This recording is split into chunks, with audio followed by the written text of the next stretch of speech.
मैं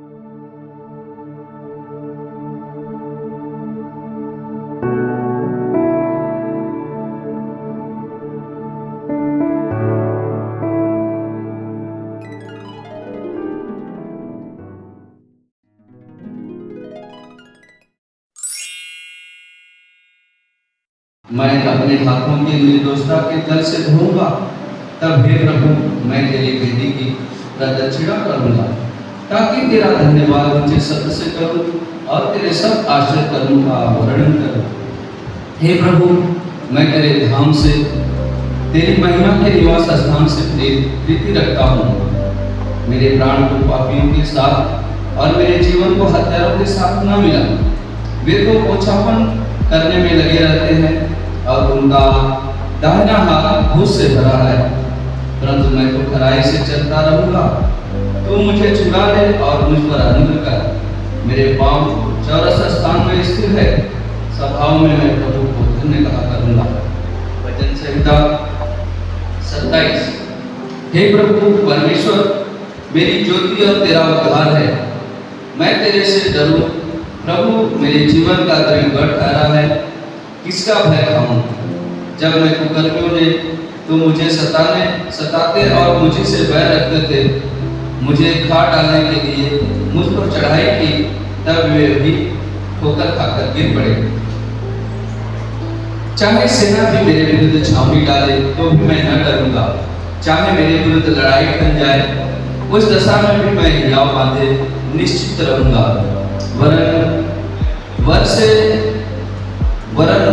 मैंने प्रभु से मांगा है, उसी के यत्न में लगा रहूंगा कि मैं जीवन भर प्रभु की भवन में रहने पाऊं, जिससे प्रभु ने मनोहरता पर दृष्टि लगाए रहूं, जिससे प्रभु की मनोहरता पर दृष्टि लगाए रहूं और उसके मंदिर में ध्यान दिया करूं, क्योंकि वह तो मुझे विपत्ति के दिन से अपने मंडप में छिपा रखेगा। मुझे तंबू के गुप्त स्थान में वह मुझे छिपा लेगा और चट्टान में ठहराएगा। वह मेरा सिर मेरे चारों ओर के शत्रुओं से ऊंचा करेगा और मैं प्रभु के तंबू में जय जयकार के साथ बलिदान चढ़ाऊंगा और उसका भजन गाऊंगा। हे प्रभु मेरा शब्द सुन, मैं पुकारता हूँ, तू मुझ पर अनुग्रह कर और मुझे उत्तर दे। तूने कहा है कि मेरे दर्शन के खोजी हो, इसीलिए मेरा मन तुझसे कहता है कि हे प्रभु तेरे दर्शन का मैं खोजी रहूंगा। अपना मुख मुझसे न छिपा, अपने दास को क्रोध करके न हटा। तू मेरा सहायक बना है। हे प्रभु उद्धार करने वाले परमेश्वर, मुझे त्याग न दे और मुझे छोड़ न दे। मेरे माता पिता ने तो मुझे छोड़ दिया है, परंतु प्रभु ने मुझे संभाल लेगा। हे प्रभु अपने मार्ग में मेरी अगुवाई कर और मेरे द्रोहियों के कारण मुझको चौरस स्थान में ले चल। मुझको मेरे सताने वालों की इच्छा पर ना छोड़, क्योंकि झूठे साक्षी तो उपद्रव करने की धुन में मेरे विरुद्ध उठे हैं। यदि मुझे प्रभु न होता कि जीवनों की पृथ्वी पर प्रभु की भलाई को देखूंगा, तो मैं मूर्छित हो जाता। प्रभु की वाट चुभता रह, यावान और तेरा हृदय दृढ़ रहे। हाँ प्रभु की वाट चुभता रह। आमीन। Hello everyone, praise the Lord. भजन संहिता चैप्टर 28। हे यहोवा मैं तुझे को पुकारूंगा, हे मेरी चट्टान, मेरी सुनी अनसुनी ना कर। ऐसा ना हो कि तेरे चुप रहने से मैं कब्र में पड़े हुओं के समान हो जाऊं, जो मृतक लोक में चले जाते हैं। जब मैं तेरी दुहाई दूं और तेरे पवित्र स्थान की भीतरी कोठरी की ओर अपने हाथ उठाऊं, तब मेरी गिड़गिड़ाहट की बात सुन ले। उन दुष्टों और अनर्थकारियों के संग मुझे न घसे, जो अपने पड़ोसियों की बातें तो मेल की बोलते हैं, परंतु हृदय में बुराई रखते हैं। उनके कामों के और उनकी करने की बुराई के अनुसार उनसे बर्ताव करना। उनके हाथों के काम के अनुसार उन्हें बदला दे, उनके कामों का पलटा उन्हें दे। वे यहोवा के कामों पर और उसके हाथों के कामों पर ध्यान नहीं करते, इसलिए वह उन्हें पछड़ाएगा और फिर न उठाएगा। यहोवा धन्य है, क्योंकि उसने मेरी गिड़गिड़ाहट को सुन लिया है। यहोवा मेरा बल और मेरी ढाल है, उस पर भरोसा रखने से मेरे मन को सहायता मिलती है। इसलिए मेरा हृदय प्रफुल्लित है और मैं गीत गाकर उसका धन्यवाद करूँगा। यहोवा अपनी प्रजा का बल है, वह अपने अभिषिक्त के लिए उद्धार का दृढ़ है। हे यहोवा, अपनी प्रजा का उद्धार कर और अपने बीच भाग के लोगों को आशीष दे और उनकी चरवाही कर और सदैव उन्हें संभालते रहे। Chapter number 29। हे परमेश्वर के पुत्रों, यहोवा की का गुणगान करो। यहोवा की महिमा और सामर्थ्य को सराहो। यहोवा के नाम की महिमा करो। पवित्रता से शोभामय होकर यहोवा को दंडवत करो। यहोवा की वाणी मेघों के ऊपर सुनाई पड़ती है। प्रतापी ईश्वर गरजता है। यहोवा घने मेघों के ऊपर रहता है। यहोवा की वाणी शक्तिशाली है। यहोवा की वाणी प्रतापमय है। यहोवा की वाणी देवदारों को तोड़ डालती है। यहोवा लोबानोन के देवदारों को भी तोड़ डालता है। वह उन्हें बछड़े के समान और लोबानोन और शिलोह की जंगली बछड़े के समान उछालता है। यहोवा की वाणी आग की लपटों को चीरती है। यहोवा की वाणी मन को हिला देती है। यहोवा का कान देश के दंत को भी कबाड़ता है। यहोवा की वाणी से हरिणियों को गर्भपात हो जाता है और अन्न में पतझड़ होता है और उसके मंदिर में सब कोई महिमा ही महिमा बोलता रहता है। जल प्रलय के समय यहोवा विराजमान था और यहोवा सर्वदा के लिए राजा होकर विराजमान रहा। यहोवा अपनी प्रजा को बल देगा। यहोवा अपनी प्रजा को शांति की आशीष देगा। धन्यवाद। हालेलुया। त्याला ज्ञान प्रिय, त्याला शिक्षण प्रिय, पण जो वाक्याला तुच्छ लेखतो तो पशुपूर होतो.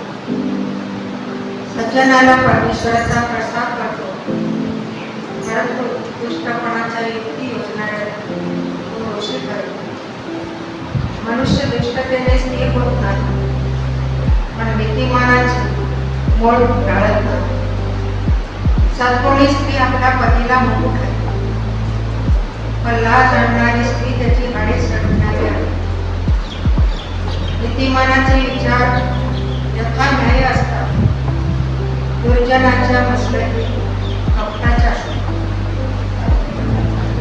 दुर्जनाचे भाषण रक्तपातासाठी टपून बसलेले असते, पण सरळाची भूक त्याला सोडली. दुर्जन कोणते पडून नष्ट होतात, परंतु नीतिमानाचे घर टिकते. मनुष्याची प्रशंसा त्याच्या शुद्धतेप्रमाणे होते, पण ज्याचे हृदय कुटील असते त्याला तिरस्कार. जो आपणास प्रतिष्ठित समजतो पण अन्नाला मोहताज असतो, त्यापेक्षा ज्याची प्रतिष्ठा वेताची असून ज्याच्या पदरी सेवक असतो तो चांगला समजावा. नीतिमान मनुष्य आपल्या पशूच्या जीवाकडे लक्ष देतो, पण दुर्जनांचे अंतर्याम क्रूर असते. जो आपले शेत स्वतः करतो त्याला भरपूर अन्न मिळते, परंतु जो निरर्थक गोष्टी मागे लागतो तो अक्कल शून्य होतो. दुष्ट लोकांना मिळणाऱ्या दुर्गीची इच्छा दुर्जन करतो, परंतु नीतिमानाचे मूळ फळ देते. मुखातील वाणीच्या अपराध दुर्जनाला पाश आहे, परंतु नीतिमान संकटातून विभाग होतो. आपल्या मुखातून निघणाऱ्या गोष्टीच्या योगे मनुष्य तृप्त होतो आणि मनुष्याला आपल्या हट्ट्या कर्माचे प्रतिफळ मिळते. मूर्खाचा मार्ग त्याच्या दृष्टीने नीट आहे, पण जो शुद्ध असतो तो उपदेश ऐकतो. मूर्खाची तळमळ तत्काळ करते, शहाणा आपली लाट सापून ठेवतो. त्याच्या तोंडात सत्याचे उद्गार श्वासाप्रमाणे वाहतो. तो न्यायत्व प्रकट करतो, परंतु असत्य साक्षी कपट उच्चारतो. कोणी असा असतो की तलवार घुसकावी असे अविचाराचे भाषण करतो, परंतु शुद्धाची जीवा आरोग्य झालेला आहे. सत्याची वाणी सर्व काळ टिकेल, असत्य बोलणाऱ्याची जीवा केवळ क्षणिक आहे. वाईट योजणाऱ्याच्या अंतःकरणात कपट असते, परंतु शांतीची मसलत देणाऱ्याच्या मनात हर्ष असते. नीतिमानाला विपत्ती येणार, पण दुर्जन अरिष्टाने व्याप्त होईल. असत्यवाणी परमेश्वराला भेट आणते, परंतु सत्याने वागणारे त्याला आनंद देतात. शहाणा माणूस ज्ञान लपवून ठेवतो, परंतु मूर्खाचे मन मूर्खपणाचा पुकारा करते. उद्योगाच्या हाती अधिकार येतो, पण जे आळशी त्यांना दास्य प्राप्त होते. मनुष्याचे मन चिंतेने दमून जाते, परंतु गोड शब्द त्याला आनंदित करतो. नीतिमान आपल्या शेजाऱ्याला मार्ग दाखवतो, पण दुर्जनांचा मार्ग लोकांना वाकवतो. आळस आपली शिकार करीत नाही, पण उद्योग हा मनुष्याचे बोंबोंब करत नाही. न्यायाच्या मार्गात जीवन त्याच्या वाटेत मरण. नीतिवचन 13. शुद्ध पुत्र बापाचे शिक्षण ऐकतो, पण निंदा निषेध ऐकत नाही. कोणत्या शब्दांनी मनुष्य स्वतः चांगले फळ भोगतो, पण कपटी इस्माच्या जीवाला बलात्कार बनवतो. जो आपले तोंड सांभाळतो तो आपला जीव राखतो, जो आपले तोंड वाचतो त्यावर अरिष्ट येईल. आळसाच्या जीवाला काव असते, तरी त्याला काही मिळत नाही. उद्योगाचा जीव गोष्ट होतो, नीतिमानाला असत्याचा तिटकारा असतो. परंतु दुर्जन अप्रतिष्ठा व निंदा मनात आणतो. नीतिमत्ता सात्विक मार्गाने चालणाऱ्याचे रक्षण करते. दुष्टता वाक्यांना उदाहरणात वाढते. कित्येक असे आहेत श्रीमंतीचा भाव आणतात, तरी त्यांच्याजवळ काही नसते. कित्येक असे आहेत की गरिबी दाखवतात, तरी त्यांच्याजवळ बहुत धन असते. मनुष्याच्या जीवाची खंडी त्याची संपत्ती हो, परंतु दारिद्र्याला धमकी ऐकावी लागत नाही. नीतिमानाची ज्योती प्रज्वलित असते, दुर्जनांचा दीप मालवतो. गर्वामुळे भांडणे प्राप्त होतात, चांगली मसलत देणाऱ्या जवळ ज्ञान असते. घाईने मिळविलेले धन क्षय पावतो, परंतु जो मोठमोठ साठवतो त्याचे धन वृद्धी पावतो. आशा लांबीवर पडली असता अंतःकरण कष्टी होते, पण इष्टप्राप्ती जीवनाचा वृक्ष आहे. वचन तुच्छ मानणाऱ्याला स्वतःवर अनर्थ आणतो, पण आज्ञेचा धाक बाळगणाऱ्याच चांगले प्रतिफळ होते. शुद्धता बोध जीवनाचा धडा आहे, तो मृत्यूपास चुकवतो. समंजसपणाने किंवा संपादता येते, पण कपटी इस्माचा मार्ग खडतर असतो. प्रत्येक शहाणा मनुष्य अकलेने काम करतो, पण मूर्ख मनुष्य मूर्खतेचा पसारा मानतो. दुष्ट जास्त संकटात सापडतो, पण विश्वास वकील एक औषधी आहे. क्रोधाचा वेग करणाऱ्याला दारिद्र्य व लज्जाही प्राप्त होतात, परंतु वाक्तंडात ऐकणाऱ्याला सन्मान आवडतो. इच्छा तृप्ती जीवाला गोड वाटते, पण वाईट सोडून येण्याचा मोठाला मिळतात. सुज्ञाची सोबत म्हणजे सुज्ञ होशील, मूर्खाची सोबती मूर्खाचा सोबती कष्ट पावतो. पापाच्या पाठीस अरिष्ट लागते, पण नीतिमानास कल्याण होते. चांगला मनुष्य आपल्या पुत्रांना वचन देतो, पण पापाचे घर नीतिमानासाठी साठवलेले असते. गरिबाचे नांगरलेले शेत विपुल अन्न देते, तरी अन्यायामुळे पिकांचा नाशही होतो. जो आपली छडी आवडतो तो आपल्या रोगाचा वैरी होतो, पण जो केवळ वेळीच त्याला शिक्षा करतो तो त्याच्यावर प्रेमी करणारा होतो.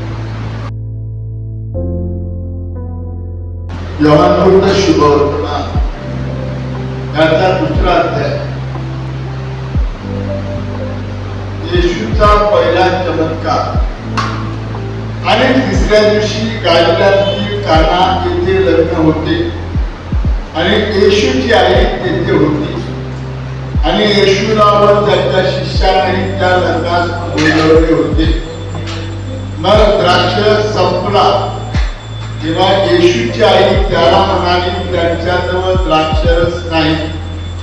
येशूने तिला म्हटले, बाई, माझा व तुझा काय संबंध? माझी घटका अजून आली नाही. त्याच्या चाकराला म्हणाली, जे काही तो तुम्हाला सांगेल ते करा. तेथे यहुद्याच्या शुद्धीकरणाच्या रीतीप्रमाणे पाण्याच्या 6 दगडी कुंड्या ठेवलेल्या होत्या. त्या 2-2 आणि 3-3 मन पाणी मारणाऱ्या अशा होत्या. येशूने त्यांना म्हटले, कुंड्या पाण्याने भरा. तेव्हा त्यांनी तोडून भरल्या. मग त्याने त्यांना सांगितले, आता यातून ते काढून जेवण कारभाराकडे न्या. तेव्हा त्याने ते नेले. मग पाण्याचा झालेला द्राक्षरस जेवण कारभाराने चाकला आणि तो कुठला आहे त्याला ठाऊक नव्हते, पण पाणी काढणाऱ्या चाकरांना ठाऊक होते. तेव्हा जेवण कारभाराने वराला बोलवले आणि त्याला म्हटले, प्रत्येक मनुष्य चांगला द्राक्षरस पहिल्याने वाढतो आणि लोक पुष्कळसा प्यायल्यावर तो निघत द्राक्षरस वाढतो. तू तर चांगला द्राक्षरस आतापर्यंत ठेवला आहे. येशूने गालिलातील काना येथे हा पहिल्या चमत्काराचा प्रारंभ केला व आपले गौरव प्रकट केले आणि त्याच्या शिष्यांनी त्याच्यावर विश्वास ठेवला. त्यानंतर तो व त्याची आई व त्याचे भाऊ व त्याचे शिष्य खाली कफरनहूमात गेले. तरी तेथे ते 5 दिवस राहिले नाही. येशू यरूशलेमात जातो व मंदिर शुद्ध करतो आणि यहुद्याचा ओलांडण सण जवळ आला होता. तेव्हा येशू व यरूशलेमात गेला आणि गुरे व मेंढरे व कबुतरे किनारे व सराफ हे मंदिरात बसलेले त्याला आढळले. तेव्हा त्याने दोऱ्याचा कोरडा करून त्या सर्वांना, मेंढरांना व गुरांनाही मंदिरातून घालवले आणि त्याने सराफाचा कुर्ता उठून टाकला व त्याचे चौरंग पालथे केले आणि कबुतरे किनाऱ्या त्याने म्हटले की इथून काढा. माझ्या बापाचे घर व्यापाराचे घर करू नका. तेव्हा त्याच्या शिष्याने आठवले, तुझ्या घराचा आवेश मला खाऊन टाकी असे लिहिले आहे. तेव्हा यहुद्यांनी त्याला उत्तर देऊन म्हटले, तुम्ही कामी करतो तर आम्हाला काही चिन्ह दाखवतोस? येशूने त्याला उत्तर देऊन म्हटले, तुम्ही हे देऊळ मोडून टाका आणि मी ते 3 दिवसात उठवी. तेव्हा यहुदी म्हणाले, हे देऊळ बांधायला 46 वर्ष लागली आणि तू तर 3 दिवसात ते उठवशील काय?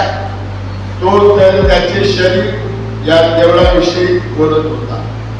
म्हणून तो जेव्हा मेदिनातून उठवला गेला तेव्हा त्याने असे म्हटले होते, हे त्याच्या शिष्यांना आठवले आणि त्यांनी शास्त्र लिखावलं व येशूने जे वचन सांगितले होते त्यावर विश्वास ठेवला. आणि तो ओलांडणाच्या सणामध्ये यरूशलेमात होता. तेव्हा तो ते चमत्कार करीत होता. हे पाहून पुष्कळांनी त्याच्या नावावर विश्वास ठेवला. परंतु येशूने आपल्या स्वतःविषयी त्यांच्यावर भरवसा ठेवला नाही, कारण तो सर्वांना ओळखत असे. आणखी माणसाविषयी कोणी साक्ष द्यावी याची त्याला गरज नव्हती, कारण माणसामध्ये काय आहे हे त्याला ठाऊक होते. 3रा अध्याय. निकोदेमाशी येशूचे संभाषण. आणि परुषातला कोणी एक माणूस निकोदेम नावाचा यहुदाचा अधिकारी होता. तो रात्री त्यांच्याकडे येऊन त्याला म्हणाला, रब्बी, तू देवापासून आलेला शिक्षक आहेस हे आम्हाला ठाऊक आहे, कारण हे जे चमत्कार तू करतोस ते कोणालाही आपल्याबरोबर देव असल्या वाचून करता येणार नाही. येशूने त्याला उत्तर देऊन म्हटले, मी तुला खचित खचित सांगतो, वरून जन्मल्या वाचून कोणीही देवाचे राज्य पाहण्यास समर्थ नाही. निकोदेम त्याला म्हणाला, माणूस म्हातारा असता त्याला जन्म कसा घेता येईल? दुसऱ्यांदा आपल्या आईच्या पोटात जाऊन त्याला जन्म घेता येईल का? येशूने उत्तर दिले, मी तुला खचित सांगतो, पाण्यापासून व आज्ञापासून जन्मल्या वाचून कोणी देवाच्या राज्यात जाण्यास समर्थ नाही. जे देहापासून जन्मले ते देह आहे आणि ज्या आत्म्यापासून जन्मले त्या आत्मा आहे. तुम्हाला वरून जन्मले पाहिजे हे मी तुला सांगितले म्हणून नवल मारू नको.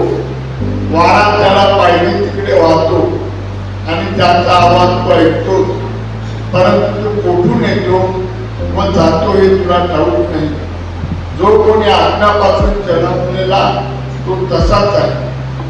निकोदेमाने त्याला उत्तर देऊन म्हटले, या गोष्टी कशा होऊ शकतील? येशूने त्याला उत्तर देऊन म्हटले, तू इस्रायलचा शिक्षक असून या गोष्टी तुला समजत नाही काय? मी तुला खचित सांगतो, जे आम्हाला ठाऊक आहे ते आम्ही बोलतो आणि जे आम्ही पाहिले आहे त्याविषयी आम्ही साक्ष देतो, परंतु तुम्ही आमची साक्ष मान्य करीत नाही. जर मी पृथ्वीवरच्या गोष्टी तुम्हाला सांगितल्या आणि तुम्ही विश्वास धरत नाही, तर मी आकाशाच्या गोष्टी तुम्हाला सांगितल्या तुम्ही विश्वास कसा धराल? आणि मनुष्याचा पुत्र तो आकाशातून उतरला व आकाशात आहे त्याच्यापासून कोणी आकाशात चढला नाही. आणि जसा मोशेने रानात साप उंच केला तसेच मनुष्याच्या पुत्राला उंच केले पाहिजे, यासाठी की ज्याच्यावर कोणी विश्वास ठेवतो त्याला त्याच्या काही सर्व काळचे जीवन असावे. कारण देवाने जगावर एवढी प्रीती केली की त्याने आपला एकूण एक पुत्र दिला, यासाठी की जो कोणी त्याच्यावर विश्वास ठेवतो त्याचा नाश होऊ नये, तर त्याला सर्व काळचे जीवन असावे. कारण देवाने आपल्या पुत्राला जगात पाठवले त्याला जगाचा न्याय करण्यासाठी नाही, तर जगाचे तारक त्याच्याकडे व्हावे म्हणून पाठवले. जो त्याच्यावर विश्वास ठेवतो त्याचा न्याय ठरवण्यात येत नाही. जो विश्वास ठेवत नाही त्याचा न्याय ठरवण्यात आलाच आहे. कारण त्याने देवाच्या एकूच्या एक पुत्राच्या नावावर विश्वास ठेवला नाही. आणि तो न्यायाचा ठराव हाच आहे की जगात प्रकाश आला आहे तरी माणसाने प्रकाशापेक्षा अंधाराची अधिक आवड धरली, कारण त्यांची कर्मे दुष्ट होती. कारण जो कोणी वाईट करतो तो प्रकाशाचा द्वेष करतो आणि कदाचित आपली कर्मे दोषी ठरवली जातील म्हणून तो प्रकाशाकडे येत नाही. परंतु जे खरे ते तो करतो, आपली कामे देवाच्या ठायी केलेली आहेत अशी उघडावी म्हणून प्रकाशाकडे येतो. येशूविषयी योहान आणखी साक्ष देतो. या गोष्टी झाल्यानंतर येशू आणि त्याचे शिष्य यहुदिया देशात गेले आणि तो तेथे त्यांच्याबरोबर राहून बाप्तिस्मा करीत होता. आणि शालिमाजवळचे एनोन तिथे पुष्कळ पाणी होते म्हणून तेथे योहाने बाप्तिस्मा करीत होता आणि लोक तो बाप्तिस्मा घेत होते. कारण योहान अजून तुरुंगात घातलेला नव्हता. मग शुद्ध करण्याविषयी पुणे येथे यहुद्याशी योहानाच्या शिष्याचा वादविवाद झाला आणि ते योहानाकडे येऊन त्याला म्हणाले, रब्बी, जो यार्देनच्या पलीकडे तुझ्याबरोबर होता त्याच्याविषयी तू साक्ष दिली आहे, तो बाप्तिस्मा करीत आहे व सर्व लोक त्याच्याकडे जात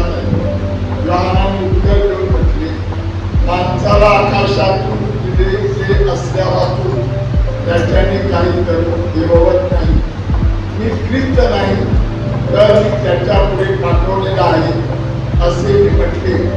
याबद्दल स्वतः माझ्याविषयी साक्ष देता ज्याला वधू आहे तो वर आहे आणि जो वराचा मित्र वरावून त्याचे भाषण ऐकतो त्याला वराच्या शब्दावरून फार आनंद होतो. म्हणून हा माझा आनंद पूर्ण केलेला आहे. त्याने वाढायला पाहिजे आणि मी कमी व्हायला पाहिजे. जो वरून येतो तो सर्वांच्या वर आहे. जो पृथ्वीपासून आहे तो पृथ्वीचा आहे आणि तो पृथ्वीशी बोलतो. जो आकाशातून येतो तो सर्वांच्या वर आहे आणि त्याने ते पाहिले आहे व ऐकले आहे त्याच्याविषयी तो साक्ष देतो. परंतु त्याची साक्ष कोणी मान्य करीत नाही. जो त्याची साक्ष मान्य करतो त्याने देव खरा आहे या गोष्टीवर आपला शिक्का केला आहे. कारण ज्याला देवाने पाठवलं तो देवाची वचन करतो. कारण तो आत्मा बापाने बोलून देत नाही. बाप पुत्रावर प्रीती करतो आणि त्याने सर्व काही त्याच्या हाती दिले आहे. पुत्रावर तो विश्वास ठेवतो त्याला सर्व काळचे जीवन आहे आणि पुत्रावर तो विश्वास ठेवीत नाही तो जीवन पाहणार नाही तर देवाचा क्रोध त्याच्यावर राहतो. आमेन.